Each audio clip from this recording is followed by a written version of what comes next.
Hello everyone, and welcome to another edition of All About the Cars of Gran Turismo 7. In this video, we're going to learn all about the 1968 Fiat 500F. Now, this car can be obtained in two ways on Gran Turismo 7. First, it can be purchased here at the used car dealer for 16,700 credits. And if you aren't familiar with the used car dealer, it rotates cars in and out of the dealership every day. So this car may or may not be available for you to purchase at the time that you watch this video, but it will eventually become available again in the future as it rotates back in to being available at the used car dealer. The other way that you can earn this car is actually for free. You can get it by completing menu book number 3 at the cafe, which is, I believe, European compact cars. Alright, so I'm going to click on this car. We'll go over some of its specs to begin. First, this car comes stock with 92.95 performance points, and that might actually be the lowest performance points on the game. It's an RR drivetrain, meaning that the engine is situated at the rear of the vehicle, and the rear wheels drive the car. It comes with a maximum stock power of 16 horsepower at 4,500 RPM. It weighs 1,146 pounds, and the engine is naturally aspirated. Now we're going to click on Learn More and see what Andy has to say about this car. This Fiat 500F is one of the most recognizable and best-selling Italian cars ever. It came with an air-cooled two-cylinder engine, and it had a rear-engine, rear-wheel drive layout, what we call RR, just like the Porsche 911. Although early models came with so-called suicide doors, late model 500 switched to more conventional types. Despite making its debut half a century ago, this iconic car's legacy lives on in the modern Fiat 500. Well, that's everything we can learn about this car from the used car dealer, so we're going to back out to the main menu now. And we're going to go to the garage, where I'll get into this car and we'll learn some more about it. So here at the garage, I'm going to click on Change Car, and we're going to come down to F for Fiat. And here it is. So I'm going to click on this car, we'll listen to the startup sound, and then we'll learn some more.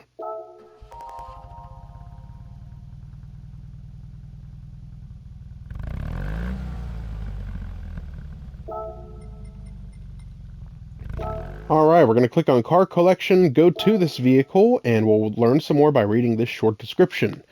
Small, versatile, and inexpensive, this minimalist car could also be raced.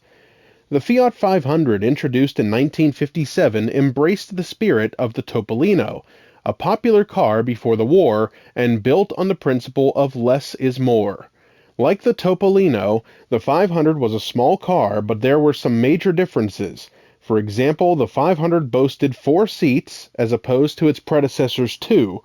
Also, while the Topolino was a front-engine rear-drive car, the 500, with its full monocoque construction, had a rear-engine rear-drive layout. Under the 500's hood was a 479cc air-cooled OHV two-cylinder engine that produced 14.8 horsepower, enabling the car to reach a top speed of 55.9 miles per hour. Although it doesn't sound like much, the 500's engine had great potential, as many aftermarket models appeared over the years, including one from noted tuner Carlo Abarth. The Fiat 500 evolved over the years. In 1959, a sport model was introduced with a larger engine, whose 499cc produced 17.8 horsepower. Introduced in 1961, this engine was the standard for the 500D.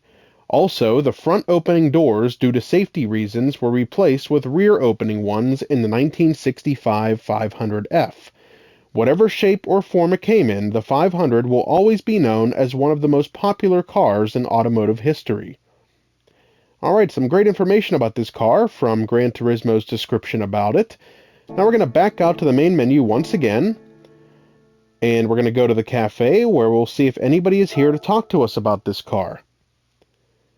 And we have 3 people here. That's Chris, Stella, and Hideo Kadama. So we'll talk to each one of them, beginning with Chris. This rare beauty is an icon of Italian car manufacturing.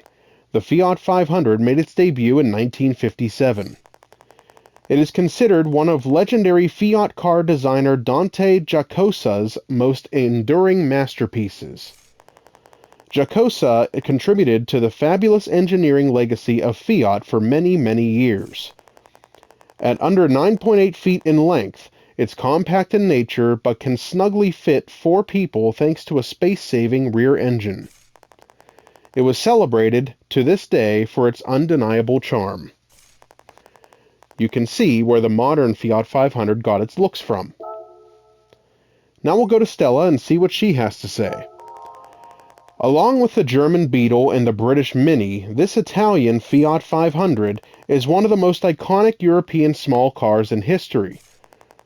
It may be the smallest of its rivals, but it can seat 4 passengers and its feisty little motor is capable of thrilling speeds.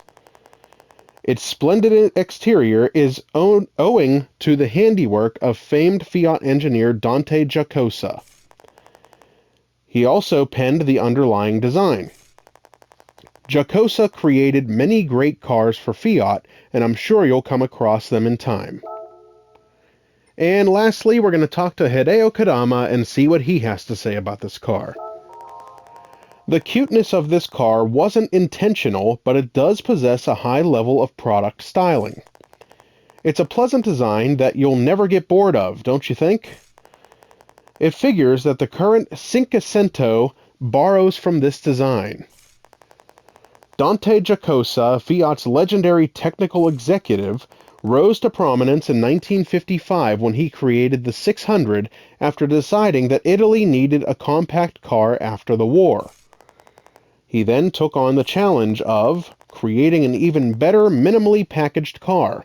The result was the rear-engine super compact Cinquecento. The car looks to be in constant motion thanks to the thick wheel arches and really accentuate the tires. The front trunk lid that opens wide is also quite appealing, not to mention very functional.